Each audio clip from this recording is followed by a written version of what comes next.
ያደረበት አካላችን የክርስቶስ ሙሽሮች እንባላለን። የክርስቶስ ምን እንባላለን? ክርስቶስ ስንት ሚስት ነው ያለው? እኛ ሙሽሮቹ ከሆነ ማለት ነው። ስንት ነን እኛ? ክርስቶስ የአንዲቷ ነፍስ ሙሽራ። የአንዲቷ ነፍስ ማለት እኛ ብዙ ነው። ታዲያ የትኛው ነፍስ ሙሽራ ነው ያላችሁ እንደሆነ ያመኑትም አንድ ነፍስ ነበራቸው ይላል መጽሐፍ። ስንት ነፍስ ነበራቸው? በሃይማኖት ጥላ ውስጥ የሚኖር ምዕመን ሁሉ። ለዚህ ነው ቤተክርስቲያን ማለት ህንፃ ቤተ መቅደሱ ብቻ አይደለም፣ የእያንዳንዱ ክርስቲያን ሰውነት ነው። የእያንዳንዱ ክርስቲያን ሰውነት አይደል ብቻ አይደለም፣ ጉባኤ ህብረት፣ የምዕመናን አንድነት ቤተክርስቲያን ይባላል። አንድነቱ አንድነት ነው እንጂ ብዙነት የለው። ቤተክርስቲያን ብዙ ሆነ አንድ፣ አንድ ሆነ ብዙ፣ በምስጢር ብዙ ነገሯ ክብሯ የሚነገርላት ናት። ስለዚህ እያንዳንዱ በዚህ ያለው ጉባኤ በሙሉ ባለ አንድ ነፍስ ነው። ባለ ስንት ነፍስ ነው? የቀደመውን ዘመን አንስተን ነው እንጂ እኛ እንኳን አንድ ነፍስ ማለት አንድ ሀሳብ ማለት ነው። ምክንያቱም የነፍስ ግብሯ ልባዊነት ማሰብ ነው። ሀሳባችን አንድ ነው እንጂ የቀደመው ዘመን በሐዋርያቱ ማህበር የነበሩ ክርስቲያኖች ያመኑትም አንድ ነፍስ ነበራቸው። አንድ ነፍስ ማለት ሀሳባቸው፣ ፈቃዳቸው፣ ምኞት፣ ፍላጎታቸው አንድ ነበር ማለት ነው። የኛ እንኳን የሁላችን ሀሳብ የሁላችን ነፍስ አንድ ሊሆን ቀርቶ የአንዱ ሰው እንኳን ሀሳብ ብቻው የተለያየ፣ ሀሳባችን የተለያየ፣ ፈቃዳችን የተለያየ። የሰው አመል፣ የሰው ጸባይ ማታ ዝናብ ጠዋት ፀሐይ ይባላል። ስለዚህ በፈረቃ ነው። አሁን ጠዋት አውሬ የሆነ ሰው አሁን ደግሞ በቃ ተረጋግቶ ቁጭ ያለ መልአክ ይመስላል። ከዚህ ወጥቶ ድጋሚ ደግሞ እንዳይመራል አሁን ይላሉ፣ አቤቱ አምላኬ የቀን እብድህ የሌሊት ግንድህ ተጋድሜያለሁና ጠብቀኝ ይላል። እና እንደዚያ ነው። ቀን ስናብድ የምንውል ሌሊት ደግሞ እንደ ግንድ ተጋድመን የምናድር ሰዎች ነው። አመላችን የሚያውለን የሚያሳድረን እግዚአብሔር መሆኑን አናውቀው። በራሳችን ጉልበት ራሳችን እንደምንጠብቅ የምናስብ ማለት ነው። አሁን ሲተኛ ለመንቃቱ እርግጠኛ የሆነ ሰው በቃ እንደምንም ጠዋት እንደምን ለመንቃት እሞክራለሁ ብሎ ነው የሚተኛ። መንቃቱን አይደለም በዛው መቅረቱን እንኳን አያውቅም። ሰው ደካማ ነው። በተኛ ሰዓት ማን እንደሚቆጣጠረው እንዴት ባለ ሰውነት ተዘሎ ተፈቶ ራሱ ረስቶ እንደሚኖር እንኳን አያውቅም። በዛ ሰዓት መጥቶን አየር የሚስብበት ሰዓት አይደለም። ስለዚህ እግዚአብሔር ይጠብቀዋል፣ ያስጠብቀዋል። መልአኩን ልኮ እግዚአብሔር ይጠብቀዋል። እንዲህ አድርጎ የሚያኖረን አምላካችን ቀሪ ዘመናችን በቸርነቱ ይጠብቀን። እሱ እንደሚጠብቀን አውቀን ወደ ጠባቂያችን ለመመለስ እንድንችል ደግሞ ውሳጣዊ የሆኑ በልቡና ልንመለከት የምንችልባቸው አይኖቻችንን በቸርነቱ ያበራለን። ያው የስጋ አይናችን አጥርቶ ከማየት ፈዟል፣ የስጋ ጆሮአችን አስተውሎ ከማድመጥ ደንዝዟል እና ብዙ ማንሰማ ብዙ ማናያቸው መንፈሳዊ መልእክቶች ስላሉ በዚህ ዘመን በተለይ። ስለዚህ ሰው አንዱ ሰው ባለ ብዙ ሀሳብ በሆነበት ዘመን የተነገረ አለ። ቤተክርስቲያን መራዊዋ ወይም ሙሽራ ክርስቶስ ነው ሲባል ሙሽራይቱ የሆነችው አንዷ ነፍስ ናት። አንዷ ነፍስ ማለት ያመነ ሁሉ ሲጨመር አንድ ሀሳብ አንድ ፈቃድ ስላለው የምዕመናን ጉባኤ ኤክሌሲያ ወይም አክሌሲያ የሚባል አክሌሲያ የምንለው የምዕመናን ንብረት በሙሉ ቤተክርስቲያን ይባላል እና ቅዱስ ቀሌምንጦስ ምን አለ? ቤተክርስቲያን ብሂል ነፍሰ ክርስቲያን ብሂል። ቤተክርስቲያን ማለት የምዕመናን ነፍስ ናት። ያ ብቻ ማለት ነው። መጽሐፈ ቀሌምንጦስ እዚሁ ምዕራፍ 11 ቁጥር 89 ላይ ቤተክርስቲያን እሞሙ ይእቲ ለማህየምናን እለ ያምኑ በሕገ እግዚአብሔር። ቤተክርስቲያን ማለት ይህች ናት። ለምዕመናን እናታቸው ናት። ምዕመናን የሚባሉት ደግሞ በእግዚአብሔር ያመኑ ይላል። እምነታቸው አንድ የሆነ፣ ሀሳባቸው አንድ የሆነ፣ ፈቃዳቸው አንድ የሆነ በእግዚአብሔር ጸንተው የሚኖሩ እንደ እርኩስ የሚመላለሱ ሁሉ መጠለያ የሆነች ይህች ቤተክርስቲያን ናት። የነፍሳችን ማደሪያ ሕንፃ ሰውነታችን ቤተክርስቲያን ነው። አንድነት የእግዚአብሔር ክብር ማረፊያ የሆነው ይሄ ቃል እግዚአብሔር የሚሰበክበት አንድ ሀሳብ እንዳንድ ልብ መካሪ እንዳንድ ቃል ተናጋሪ የሆነ ምዕመናን የሚተባበሩበት ጉባኤ ሁሉ ቤተክርስቲያን ይባላል። ስለዚህ በሶስት እርከን ሕንፃ ቤተ መቅደሱ የምዕመን ሰውነትና ከአንድ ምዕመን ሰውነት አንድ ነፍስ ጋር የተባበሩ ምዕመናን ንብረት በሙሉ ቤተክርስቲያን የሚለውን ስያሜ አግኝተዋል። ታዲያ ምን አለ? ዲበ ሃይማኖተ መስቀል ተሐንጸ መሰረታ ለአመነ ቅድስት ቤተክርስቲያን። የዚህች ቅድስቲቱ የተለየች የከበረች የነጻችና የጸናች ቤተክርስቲያን መሰረቷ የታነጸው በመስቀል ሃይማኖት ላይ ነው። የኛ ሃይማኖት የመስቀል ሃይማኖት ነው የሚባለው። የምን ሃይማኖት አልኳችሁ? የመስቀል ሃይማኖት። እኛም ስንጠራ ስማችን መስቀላውያን ነው የምንባለው። የመስቀል ልጆች መስቀላውያን። በተለይ ታስታውሳላችሁ በዓለማችን ላይ በቀድሞ ዘመን በነበሩ ጦርነቶች ተርባራቱ በሰለጠኑበት ዘመን መስቀሉን ኃይል አድርገው የዘመቱ ብዙ አካላት ነበሩ። እነሱም ክሩሲደርስ ይባላል። ክሩሲደርስ ማለት የክርስቶስን መስቀል በክሮስ እሱን አምባ አድርገው በሱ ድል እንነሳለን ያሉ ማለት ነው። እነ ቆስጠንጢኖስ ድል ነስተው ለመዝመት በዚህ ትዕምርተ መስቀል ተመርጎ ለጸረቅ ወለጸላይተከ ጠላትህን የሚገዳደርን ሁሉ ድል መንሳት የምትችለው በዚህ መስቀል ላይ ነው የተባሉ መስቀሉን ዋሻ መደበቂያ ማለት ነው። መስቀሉን ጋሻ መመከቻ አድርገው ዘምተውበታል። መመከቻ ጋሻው፣ መደበቂያ ዋሻው መስቀሉ የነበራቸው ሰዎች በመስቀል ጠላቶቻቸውን የሚመክቱ ነበሩ፣ ድል የሚነሱ ነበሩ። በጦራቸው አንደበት በጋሻቸው ደረት ላይ የመስቀል ምልክት እያኖሩ ይከላከላሉ፣ ሌላውን ያጠቁ ነበር። ሲያሸንፉ ድል ሲነሱ እነዚያ በመስቀል ተመክተው ያሸነፉ ስለሚባሉ መስቀላውያን ይባሉ ነበር።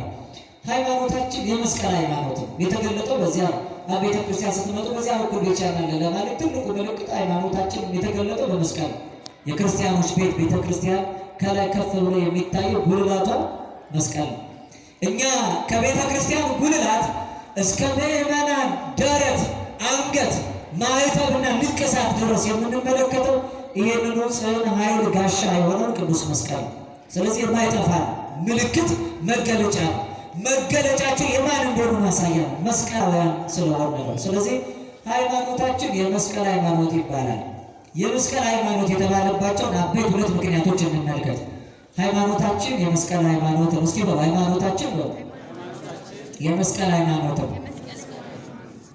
ምክንያቱም የተመሰረተችው ቤተክርስቲያን በመስቀል ላይ ስለሆነ ነው። በመስቀል ላይ ተመሰረተች ማለት ምን ማለት ነው? ቤተክርስቲያን የተወለደችው መስቀል ላይ ነው።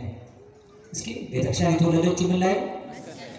የቤተ ክርስቲያን የልደት ዕድሜዎች የሚባሉ 3 ልደቶች አሉ። ቅዱስ ዮሐንስ አፈወርቅ ሲናገር ቅድመ ዓለም በአብ አንደበት እግዚአብሔር ፍጥረትን ሲፈጥር ለይኩን ብርሃን ሲል የሰራት ቤተ ክርስቲያን አለች። ይህ በዓለመ መላእክት ያለ የቤተ ክርስቲያን ዕድሜ ይባላል። ለይኩን ብርሃን ሲባል ድንቁርና ጨለማ ተወግዶ መላእክቱ ንቁም ባሉት የምስራች ቅዱስ ቅዱስ ቅዱስ ብሎ እንዲያመሰግኑ የዚያ በአርያም ያሉ የመላእክቱ ህብረት ያቺ አንድነት የተዋቀረችበት ጊዜ ነው። ስለዚህ ቅድመ ዓለም ማለት ነው። በሰው ዓለም በሰው ኑሮ በፊት በዕለተ እሑድ የተሰራች የተገለጠች በመላእክት መካከል ሃይማኖት የተገለጠባት ያቺ በዓለመ መላእክት ቤተክርስቲያን አለች። በወጣቶች በሰንበት ትምህርት ኮርስ ስትማሩ የቤተክርስቲያን ታሪክ የሚል ትምህርት የቤተክርስቲያን ዕድሜ ይባልና ቤተክርስቲያን በዓለመ መላእክት ይባላል። በዓለመ መላእክት የተመሰረተችው ቤተክርስቲያን በቃሉ ለይኩን ብርሃን ሲል የገለጣት ቤተክርስቲያን ትባላለች። ሁለተኛ የቤተክርስቲያን ዕድሜ የሚባለው በሰው ሕይወት ውስጥ በገነት ተሰጥታ ሰው ያሳደፋት፣ ዳግመኛ ግን ክርስቶስ በመስቀል ላይ ሥጋውን ቆርሶ ደሙን አፍሶ ጎኑን ተወግቶ በማየገቡ የገለጣት ቤተክርስቲያን አለች። በመስቀል ላይ የተሰራች ቤተክርስቲያን ምን ላይ የተሰራች አልኳቸው? ክርስቶስ የሰራት ቤተክርስቲያን፣ በምድር መካከል በአዲስ ኪዳን የገለጣት ቤተክርስቲያን ማለት ነው። ያቺ ከመጣች በኋላ ግን በመንፈስ ቅዱስ ሙቀት፣ ለምሳሌ ከዶሮ እንቁላል ሲወለድ በቃ አዲስ ትውልድ ተገኘ ይባላል። ያ አዲሱ ትውልድ ደግሞ ቢያንስ 21 ቀን ኢንኩቤት መደረግ አለበት። በዶሮዋ ታቅፎ ሙቀት እያገኝ ይጠበቃል። በዕለተ ዓርብ በማየገቦ ከጎኑ በፈሰሰው ውሃ ወደ ዓለም የተገለጠችው ወልድ የመሰረታት ሊቁ ፈልፈለ ማሕሌት የማሕሌቱ ምንጭ ቅዱስ ያሬድ ዘወንቲያ ለቤተ ክርስቲያን ተጸፋይ ከውስጥ አውድ ለእሷ ለቤተ ክርስቲያን ስትል ነው በአደባባይ አንተ በጥፌ የተመታው ይላል። ለሙሽራይቱ ለቤተ ክርስቲያን ማለት ነው። ክርስቶስ የገለጣት ቤተ ክርስቲያንን እሱ ሙሽራ ሆኖ ሲሰቀል ከአጠገቡ ሙሽራ ሆና ተገኝታለች። የመጀመሪያው ሙሽራ አዳምን ተመልከቱ። አዳም በቀትር ሲያንቀላፋ ከጎኑ ሔዋን ተገኘች። ክርስቶስ በቀትር ሲያንቀላፋ ከጎኑ ቤተክርስቲያን ተገኘች። የአዲስ ኪዳን ሙሽራ ክርስቶስ ቤተክርስቲያንን የወለዳት በመስቀሉ ላይ ነው። አዳም ተኝቶ ነሳ አጽነ እምገቦሁ ለአዳም ወለሃኮ እምኔሁ ብእሲተ እግዚአብሔር ከአዳም ጎን አንዲቷን አጥንት ወሰደና ከእሷ ሙሽራይቱን ሴትን ደግሞ ሰራት። ክርስቶስም በመስቀል ላይ ሆኖ በቀትር በፈቃዱ ነፍሱን ሰጥቶ ሲያንቀላፋ ሞቱን መጽሐፍ እንቅልፍ ይላል። ወተንሳ እግዚአብሔር ከመዘነቅ አምኗም እግዚአብሔር ከእንቅልፍ እንዴት እንደሚነሳው ነው ተነስቷል ተብሎ ተነግሮለታል። መስቀል ላይ ሆኖ በፈቃዱ ሲያንቀላፋ ከጎኑ በጦር ተወግቶ ቤተ ክርስቲያን ተገኝቷል። ያቺ ቤተ ክርስቲያን የተወለደችው ያን ጊዜ ለቤተ ክርስቲያን እንዲህ አይነት ሙሽራ ማንም አይቶ አያውቅም። ሰርግ አድርጎ ምዕመናን ድምተኞቹን ጠርቶ አንድ ነፍስ፣ አንድ ሀሳብ፣ አንድ ፈቃድ ያላቸው ሙሽራ አድርጎ የሚያከብራቸው ሰርጌ ስለደረሰ ብሎ ይጠብቅ የነበረው እረኛ በጎቹን ጠርቶ በሉ ዛሬ ሰርግ ቀን ስለሆነ እናንተን አርጄ ሰርጌን እደግሳለሁ የማይል ነገር ግን በጎቹን ሙሽራ አድርጎ ራሱ ስጋውን ቆርሶ ደሙን አፍስሶ ሙሽራይቱን የሚመገባት ሙሽራ። በቅዳሴያችን መግቢያ ላይ አባቶች እንደሚል ጸሎት አላቸው። መኑ ዘርኤ መራዊ ዘይጠብህ ስጋው በጊዜ ከብካቡ የተበላ ለግሙራ። እንዲህ አይነት ሙሽራ ማን አይቶ ያውቃል? እንዴት አይነት ሙሽራ! ሰርግ ደግሶ ከጠራ በኋላ በጎቹን የማያርድ በጎቹን አስቀምጦ ስጋውን ቆርሶ ደሙን አፍሶ የሚያበላቸው ሲበላ እስከ ዘመን እልፈት እስከ ዓለም እልቀት ድረስ ዓለሙ እስኪያልቅ ዘመን እስኪያልቅ እስከ ዓለም እልፈት እስከ ዘመን እልቀት ድረስ ወይትበላ ለግሙራ እስከ ወዲያኛው ሲበላ የሚኖር እስከ ወዲያኛው ሲጠጣ የሚኖር ሲበላና ሲጠጣ ዛሬ ያስቀደሳችሁ ካላችሁ ተቀድሶ የነበረው ቅዳሴ የቅዱስ ዮሐንስ አፈወርቅ ቅዳሴ ነው እና በቅዳሴ መጨረሻ ላይ ካህኑ ምን ብለው ነበር መሰላቸው? እቱ በሰላም ውስጥ አብያቲክሙ የሚለው ዲያቆኑ አልተናገረም፣ ካህኑ ነው የተናገሩት። በላይክሙ ወጸገብክሙ በልታችሁ ጠግባችኋል፣ ሰተይክሙ ወረወይክሙ ጠጥታችሁ ረክታችኋል። እቱ በሰላም ውስጥ አብያቲክሙ እናንተ በልታችሁ የጠገባችሁ ጠጥታችሁ የረካችሁ እንግዲህ ምን ታደርጋላችሁ? በሰላም ወደ ቤታችሁ ግቡ። ወደ ቤታችሁ ማለት ወደ መኖሪያ ቤታችሁ አይደለም፣ ወደ ሰማይ ቤታችሁ ማለት ወደ ሰርጉ አዳራሽ ግቡ እንጂ ሙሽሮች። ስለዚህ አንዷ ነፍስ የክርስቶስ ሙሽራ ናት። ያቺ ክርስቶስ በመስቀል ላይ ገልጦ በመንፈስ ቅዱስ ሙቀትነት 50 ቀን ጠበቃትና በበዓለ ሃምሳ በዓለም ሁሉ እንድትሰበክ ደግሞ በሐዋርያት አንደበት ተከስታ ተገልጣለች። ስለዚህ አብ ለይኩን ብሎ የገለጣት ክርስቶስ በመስቀል ላይ ደግሞ እንደገና የገለጣት መንፈስ ቅዱስ በበዓለ ሃምሳ የገለጣት ከአብ ከወልድ ከመንፈስ ቅዱስ 3 ጊዜ ተከስታ ወደኛ የመጣችው ይህች ሃይማኖታችን ናት። ስትመሰረት መሰረቷ የተባለው ዲበ ሃይማኖተ መስቀል በመስቀል ላይ ተባለ። የአዲስ ኪዳን ቤተ ክርስቲያን ያው መሰረቷ ኋላ ጉልላቷ ጣሪያዋ ተደምድሞ ያለቀው በበዓለ ሃምሳ እና በአዲስ ኪዳን ስትገለጥ ዲበ ሃይማኖተ መስቀል ታንጸ መሰረታ ለሐመረነ ቅድስት ቤተ ክርስቲያን። ቤተ ክርስቲያን መርከብ ናት። መርከብ ባህር ላይ ነው ያለው። ገና ሁላችን ወደ ወደቡ አልደረስም። ሌሎቹ እንደሚሉት ከዚህ ቤተክርስቲያን በአፋ ያሉት በቃ ጸድቀናል ድነናል ብለው ወደብ ላይ እንዳሉ የሚናገሩ ሰዎች አሉ። እኛ መርከብ ላይ ነው ያለነው። ቤተክርስቲያን መርከባችን ናት። ወደባችን መንግስተ ሰማያት ነው። ክርስቶስ መጥቶ ከዚህ በኋላ እኛ የምንከፍለው ዋጋ ድኅነታችን እኛ የምንከፍለው ዋጋ ባይኖር ድኅነታችን የተፈጸመ ቢሆን ያለቀ ቢሆን መሬት ላይ ምንም አንሰራም ነበር። ሁላችን ገነት ወይ መንግስተ ሰማያት ነበር መገኘት የነበረብን። ለዚህ በቅዱስ ጳውሎስ በክርስቶስ መከራ የጎደለውን እኔ ደግሞ በስጋዬ መከራ ተቀብዬ እፈጽማለሁ ያለ መልሶ እያንዳንዱ ደግሞ የራሱን መዳን ይፈጽም ያለ ገና ያልተፈጸመ መዳን አለ። እስከ መጨረሻው የሚጸና እርሱ ይድናል ተብሏል እንጂ በቃ አሁን ክርስቶስ አድኗቸዋል ድናቸዋል አልተባለ።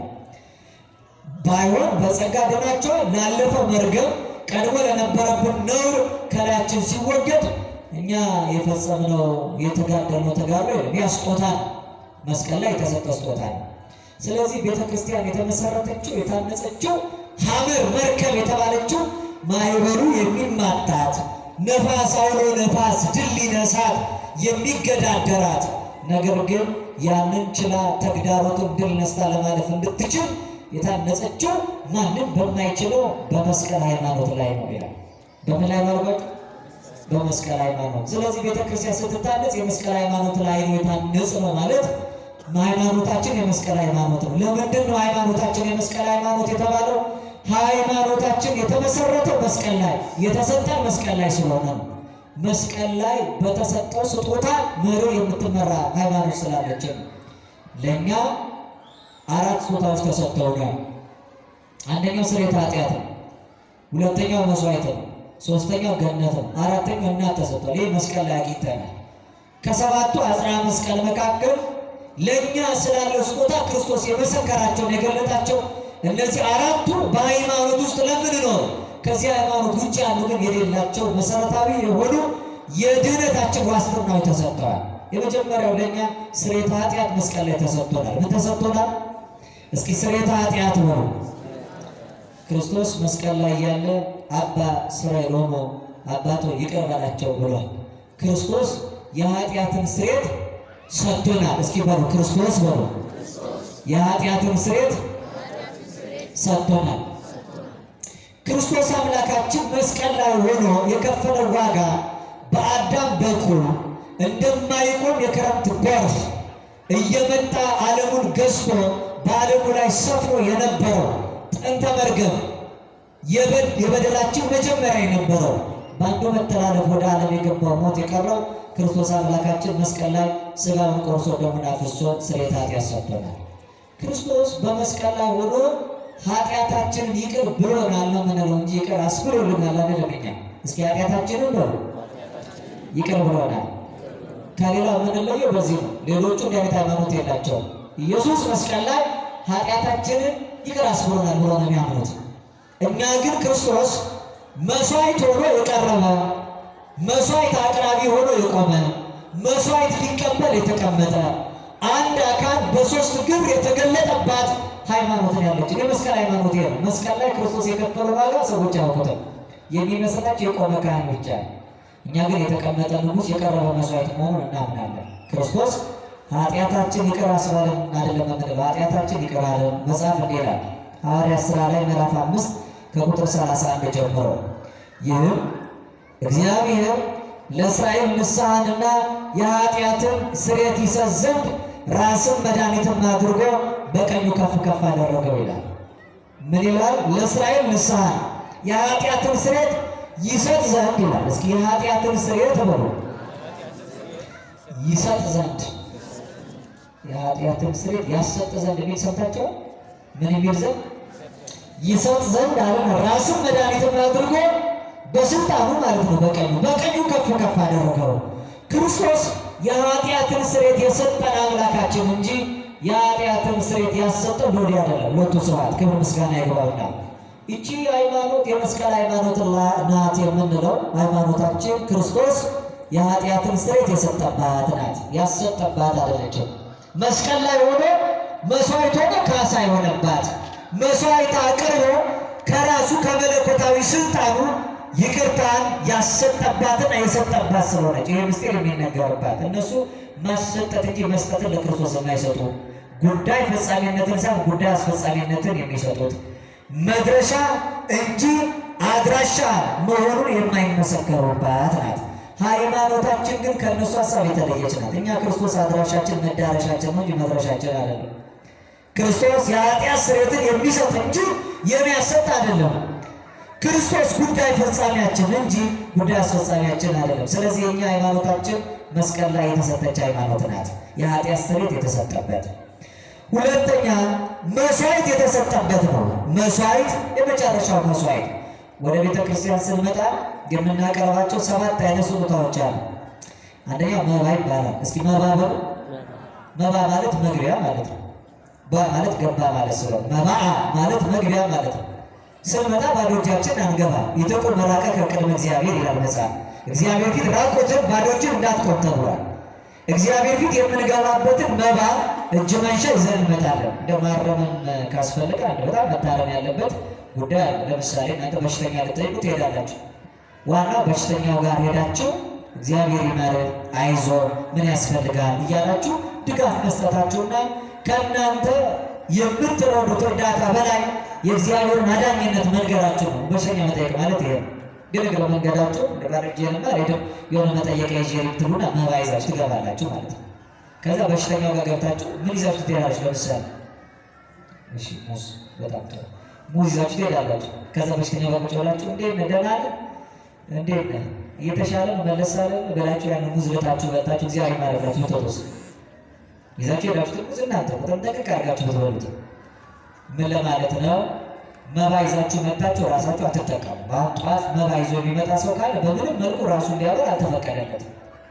ይሄ ማለት በሽተኛ ልትጠይቁ ገብታችሁ ራሳችሁ ሙዛችሁ ልታችሁ በልታችሁ እግዚአብሔር ይማረ ብሎ እንደመውጣት ማለት ነው።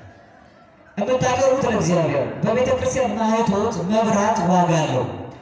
አሁን ይሄ ጉባኤ ሲሆን ምናልባት አንዳንዶቻችሁ የምታበሩት ስለት ኖሯችሁ ሊሆን ይችላል። ስለት ሊሆን አበራለሁ ብላችሁ ቃል ገባችሁ ይፈጸማል። ጧፍ ይዛችሁ የምትመጡ ሰዎች ግን ጧፉን ይዛችሁ ከመጣችሁ በኋላ የምታደርጉት በቤተ ክርስቲያኑ መባ ማስቀመጫ ቦታ ዛሬ ጠፍቷል። የለም ሙዳየ መባ የሚባል የለም ማለት ዛሬ ሙዳየ ምጽዋት ነው። ምጽዋት ሌላ፣ መባ ሌላ። በአገባቡ ግን የምጽዋት ገንዘብ ለተቸገረ የሚሰጥ ማለት ነው። ያው እንኳን ሳይቸገር መባ ተቸግሮ ምጽዋት የሚሰጥበትን ሙዳየ ባዶ አድርገን ነው የምንመለሰው። አንሰጥም። እጃችንም ከኪሳችን ጋር አብሮ ጭክን ነው የተሰፋ ስለሆነ ስለዚህ ነው እንደው በጣም የመባውን ቦታ ትተነው ስለሆነ የምጽዋት ቦታ እያሉ አባቶችም ያንን እየተቀበሉ መባ ማኖሪያ አድርገውታል። ስለዚህ መባ እንሰጣለን። የምንሰጠው መባ በውጭያኒቷ በኩል ለውጭያን አገልግሎት ነው የሚውለው።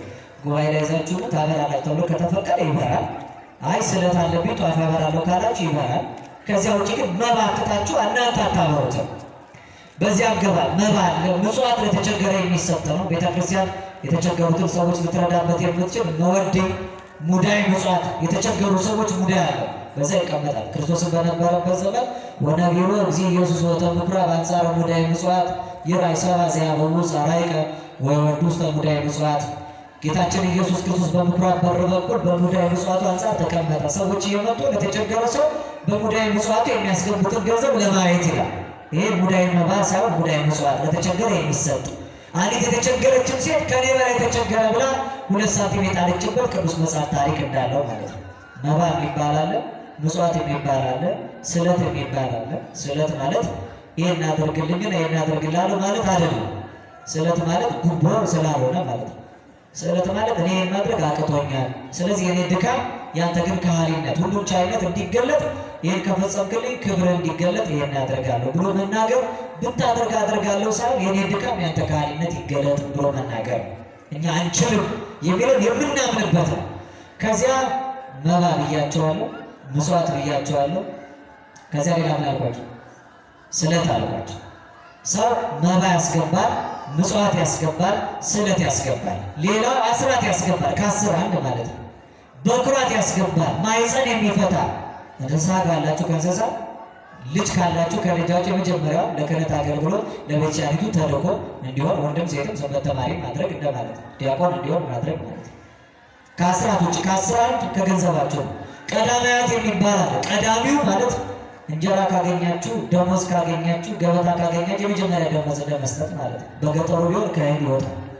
አስራት ለብቻ ነው፣ በኩራት ለብቻ ነው፣ ቀዳማያት ለብቻ ነው፣ ስለት ለብቻ ነው፣ መባ ለብቻ ነው፣ ምጽዋት ለብቻ ነው። የመጨረሻው ግን መስዋዕት የሚባለው መስዋዕት ማለት ለኃጢአት ስርየት የሚቀርብ ማለት ነው። ምንድን ነው ያላችሁ ነው?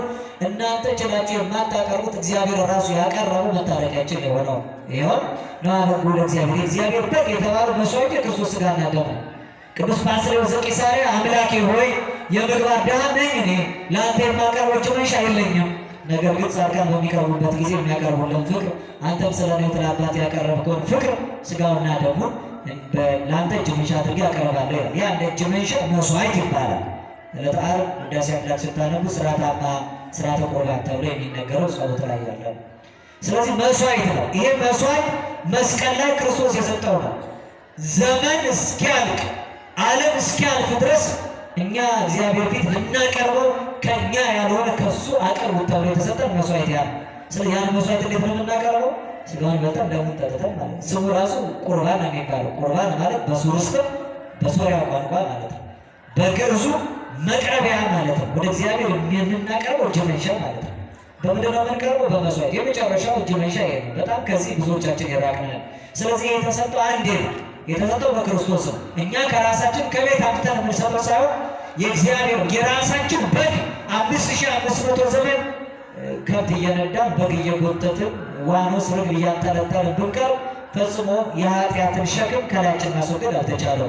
አሁን የምንሰዋው መስዋዕት የምናቀርበው እጅ መንሻ ግን የክርስቶስ ሥጋና ደም ነው። የመጨረሻው ስጦታ ነው ከእግዚአብሔር ፊት የሚቀርብ ከራሱ ከእግዚአብሔር ተቀበለን ለእግዚአብሔር ይቅር በለን ብለን የምናቀርበው። ስለዚህ የመስቀል ላይ የተሰጠው ይሄ ያለው እዚች ቤተክርስቲያን ውስጥ ብቻ ነው። ከዚህ ቤተክርስቲያን ውጭ ብትሄዱ አንዳንዶቹ መታሰቢያ ነው የሚሉት፣ አንዳንዶቹ ኩኪስ ነው የሚበሉት፣ ኮካ ነው የሚጠጡት። እንዲህ አይነት ስርዓት ነው ያላቸው። ስርዓት እንኳን አይባልም። እኛ ጋር ነው አንድ ጊዜ ክርስቶስ የሰጠው መስዋዕት ዕለተ ዓርብ የተቆረሰው ሥጋና የፈሰሰው ደም ዕለት ዕለት እየተቆረሰ እየፈሰሰ አማናዊ እውነተኛ ተብሎ የሚሰጥባት የመስቀል ሃይማኖት ናት። መስቀል ላይ የተሰጠው መስዋዕት የዓለምን ኃጢአት በሙሉ እያስወገደ ወደሙ ለኢየሱስ ክርስቶስ ያነሳህን ኩሉ ኃጣውኢነ የልጁ ኢየሱስ ክርስቶስ ነው ከኃጢአቱ ላይ ያነጻናል ብላ መስቀል ላይ የተሰዋውን መስዋዕት በመንበሩ ላይ ቤተክርስቲያን እየሰዋች ዕለት ዕለት መስዋዕቱን መታረቂያ አድርጋ ታቀርባለች። በመስቀል ላይ ገነት ተሰጥቷል። ምን ተሰጥቷል? ገነት። በቀኝ የተሰቀለው መንበዴ ዮም ትሄዱ ምስሌ ውስተ ገነት፣ ዛሬ በገነት ከኔ ጋር ትኖራለህ አለው። ሊቁ አባታችን ቅዱስ ያሬድ ዝንቱ ዕፅ ይላል። ይሄ ዕፅ ዕፀ መስቀሉ የቀድሞ ዕፅ እንዳይመስለን አዳም እጁን ዘርግቶ ከላዩ ላይ የተገኘውን ፍሬ በልቶ ሞትን በባህሪው እንዳመጣ አይነት ዕፅ አይደለም ይሄ ዕፅ። ይሄ ዕፅ ግን ክርስቶስ እጁን ዘርግቶ ለዓለም ሁሉ ተሰቅሎ ዝንቱ ዕፅ፣ ይሄ ዕፅ አፍራየ ለነ ኅብስተ ሕይወት፣ ኅብስተ ሕይወትን ያፈራልን ነው። አውሃዘ ለነ ደመ ወማየ፣ ደምና ውሃን ያፈሰስልን ነው። የምንጠጣው የሕይወት ውሃ የምንጠጣው የሕይወት መጠጥ ደሙን ያገኘነው ከመስቀሉ ላይ ነው። የምንበላው የሕይወት መብል የምንበላው እውነተኛ የነፍሳችን ምግብ የተገኘው በመስቀል ላይ ነው። ዕፅ ዘኢያጸንዑ ኃይለ ነፋሳት፣ ነፋስ ጉልበቱን አጠንክሮ አውሎ ሆኖ እንኳ ቢመጣ ገፍቶ ዘልበል የማያደርገው ዕፅ ዕፀ መስቀሉ ክህደትና ጥርጣሬ የማያናውዘው ማለት ነው። ለአዳም ዘአግሮ ውስተ ገነት ወለፈያታዊ ዘኀረዮ በቅጽበት፣ ፈያታዊ ወንበዴውን በቅጽበት እንዲመረጥ ያደረገው አዳምንም ወደ ገነት የመለሰው ይሄ ዕፀ መስቀሉ ነው ይላል። በዕፀ መስቀሉ ላይ የተሰጠው ሃይማኖት ወደ ገነት የገባንበት መሻገሪያችን ነው። ለዚህ ነው በመርከባችን ላይ ያለን የታነጸው መርከቡ ቤተክርስቲያናችን በመስቀል ሃይማኖት ላይ ስለሆነ ወደ ወደቡ እንደርሳለን። ምክንያቱም መሻገሪያ ድልድይ ያደረገው መስቀሉ ነው። መስቀል ክርስቶስ ተላልኩ ምድር ከምድር ከፍ ከፍ ባልኩ ጊዜ ሰብ ሁሉ ሀቤ ሁሉም ወደ ራሴ ይስባለዋል።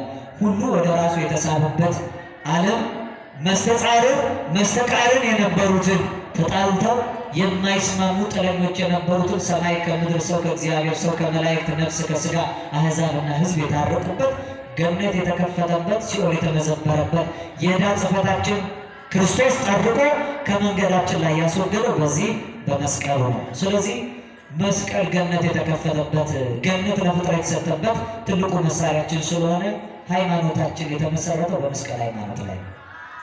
የመጨረሻው በመስቀሉ ላይ የተሰጠችን እናት ናት። ክርስቶስ አምላካችን በመስቀል ላይ ሆኖ ለሁላችን እናት ሰጥቶናል። ና ወልድኪ ነያ ወነያ ምካል እነሆ እናትህ ትሁን እነሆ ልጅ ይሁንሽ ብሎ በዮሐንስ አንጻር ለዓለም ሁሉ እናት እንድትሆን እመቤታችን ቅድስት ድንግል ማርያምን ክርስቶስ ሰጥቷል። ድንግል ማርያም የክርስቶስ እናቱ ናት። የማን እናት ናት? እስኪ ድንግል ማርያም በሉ። የክርስቶስ እናቱ ናት። የማን እናት ናት? ክርስቶስ ማን ነው? አምላካችን ነው አይደል? አምላካችን የወለደችው እሷ ናት። የአምላክ እናት ነው የምትባለው ድንግል ማርያም የአምላክ እናት ናት። የእኛስ ምናችን ናት? እስኪ እናታችን ናት በሉ። ናት አይደለችም? ከዚህ በረት ከዚህ እውነተኛ በዓት ስትወጡ ድንግል ማርያምን እናታችን የሚል ሰው ታገኛላችሁ? አለ? የለም። በዚች ሃይማኖት ጥላ ስር ያለ ብቻ ድንግል ማርያምን እናት ይላል። እንዲያውም እናትም ስንል እኛ እንደ አገላለጹ ሌላ እናት መባል እሷ አይገባት፣ እንዴት እናት ትሆናለች ይላል። እንዲያውም አንተ ልጅ ለመሆን አይገባህም እንጂ እንዲያስቡ የእሷ እናትነትና እንኳን ለኔ ለደካማ ለፈጣሪ እንኳን ብቁ ነው። የፈጣሪ እናት ተብላለች። እግዚአብሔር ጸባኦት እንላታለን። የአሸናፊ የእግዚአብሔር እናት የማን እናት? የፈጣሪ እናት ነው የምትባል። የፍጡር እናት አለች። የፈጣሪ እናት ፈጣሪዋን ወልዳ ጌታዋን አዛ አምላኳን አሳድጋ የተገለጠች ብቸኛዋ ሴት እሷ ናት። እንዲያውም አባ ጊዮርጊስ ዘጋስጫ ምን ይላል? እመንገለ ሂሩታ ትሰማይ ወእመንገለ ንግሣ ትሰማይ እግዝእትነ። ቻይ ስለሆነች እናታችን እንላታለን እንጂ እሷስ ስለ ንግሥትነቷ እመቤት ነበር የምትባለው። ንግሥት ስለሆነች እመቤታችን ነበር የምትባል። ምናችን? ባሪያዎቿ ስለሆነ አገልጋዮቿ ስለሆነ ልንጠራት የሚገባው በምን ድፍረት የአምላክ እናት ተብላ የኔ ኃጢአተኛው እናት ትባላለች። ቻው ስለሆነች እናት እላታለሁ እንጂ እንደ ንግሥትነቷስ ለእኔ መባል ያለባት እመቤቴ ነው። እስኪ እመቤታችን ሆነ ሊቁ ቅዱስ ያዕቆብ ዘስሩግ እዚህ ቅዳሴ መላእክት የመጨረሻው ክፍል ላይ እንዲህ ይላል። ወካዕበ ተማኅፀነ በማርያም እምከ፣ ዳግመኛ በእናትህ በማርያም ተማጽነናል አለና እንተ ይእቲ እግዝእትነ ወትምክህልተ ዘመድነ በወዲዶተ ዚአከ፣ እሷ አንተን ስለወለደች አንተን ወልዳ የአንተ እናት ተብላ በምን አቅም ደፍሬ እናቴ ደግሞ እላታለሁ? ለእኔስ እመቤትና የባህሪ መመኪያ ናት አለ። እመቤታችንና የባህሪያችን መመኪያ ናት አለ። በእናተ በማርያም ተማጸይቸው አንተን ስለወለደች እመቤታችንና የባህሪያችን መመኪያ። ለዚህ ለጎሰቆሎ ባህሪያችን መመኪያ እሷ ናት። ስትጠራ የኛ እመቤታችን ነው የምንላት። እነሱ ደፋሮች ናቸው። ሌላ ያለፈ ቃሉን ይናገራል። የአምላክ እናት መስል የኢየሱስ ብቻ እኮ እናት አይደለችም ማርያም። እንደውም በመጽሐፍ የተጻፈ የኢየሱስ ወንድሞች ተብሎ የተገለጧል። የእነሱ ሙሉ እናት ናት ማርያም። ከኢየሱስ ውጭ ሌላ 4 ልጅ አላት ይሏቸዋል። የሰማችሁ ምን አሏችሁ? ላቲ ደለዋ ክብረ ስብሐት ወለወልዳ አምልኮ ስግደት፣ ለእሷ ክብርና ምስጋና ለልጇ አምልኮና ስግደት ይሁን። እነሱ በጽርፈት እንደሚያስቡት በስጋ ክርስቶስን ከወለደችዋል ይላል ጀላት ማረፊያ የተከበረ ይሆናል ተብሏል። እሷን የናቁ መስሏቸው የናቁት ግን በዙፋኑ ሕያው ሆኖ ለዘላለም የሚኖረው ሌላ ሰው ተቀምጦበታል ብሎ መገዳደር። እስኪ ልብ ካላችሁ ቤተ መንግስት ሄዱና ጠቅላይ ሚኒስትሩ የሚቀመጡበት ወንበር ሞክሩት። ይቻላል? በዛ በር እንኳ ስታልፉ ጠባቆች በዚያ ይቻላል፣ በዛ በኩል ለፍ ይሏቸዋል። በበሩ ማለፍም አይቻልም፣ እንኳን በዙፋኑ መቀመጥ ነው አላቸው። እሱ በተቀመጠበት አማናዊ ዙፋን ዛቲ ኢቲ ምዕራፍ ላለት ለዘላለም ማረፊያ እሷ ናት ባላት ዙፋን ሌላ ሰው ማስቀመጥ ባለቤቱን ካናቁ አጥሩን አይነቀንቁ ይባላል። እና አጥሩን ድንግል ማርያምን የነቀነቁት ክርስቶስን በመናቃቸው ጥንቱንም እሱን አሁን ይሄ ሌላው ዓለም እመቤታችን ያቀለለ እንዳይመስላችሁ። እሷ አታማልድም ሲሉ ድንግል ማርያምን አቃሉ አይደለም፣ ድንግል ማርያምን አቃሉ አይደለም። እሱ ሲጀምር አያውቋትም እንኳን ያቃልሏት ማለት ነው። ያቃለሉት ክርስቶስን ለምን ድንግል ማርያም አማላጅ አለች እሺ አይደለችም በቃ ተውኩ ብትሉ እሷን አውርደው ጥለው አይደለም መቀመጥ የሚፈልጉት። እሷን አማላጅ አይደለች የሚለው ካስካዱ በኋላ ፈራጁን አማላጅ ለማድረግ ነው የሚፈልጉት። በቃ አሁን እነሱ ዋና ዓላማቸው የምታማልደው እሷ የሚለመነው ልጇ ነው። እንደ ከኛና ከነሱ ይልቅ እነሱ ኢየሱስን የሚወዱት ይመስሏቸዋል። እውነት ይመስላል። ስትወጡ መጽሐፍ ይዘው ኢየሱስ ጌታ ይሏቸዋል። እንዲያውም ዛሬ የሃይማኖት መስቀል የምትገለጥበትን የመስቀሉን ስፍራ በሙሉ መስቀሉን እኮ አውቀው የመስቀሉን ኃይል ካሉት በመስቀል አደባባይ እንገናኝ ይላሉ። ራሱ በዚያ ቦታ ላይ ተቀምጠው በቀን ለነሱ ኢየሱስን የሚሰጡ ኢየሱስ ጌታ ይሏቸዋል። እኛ እኮ ስንናገር ጌታችን አምላካችን መድኃኒታችን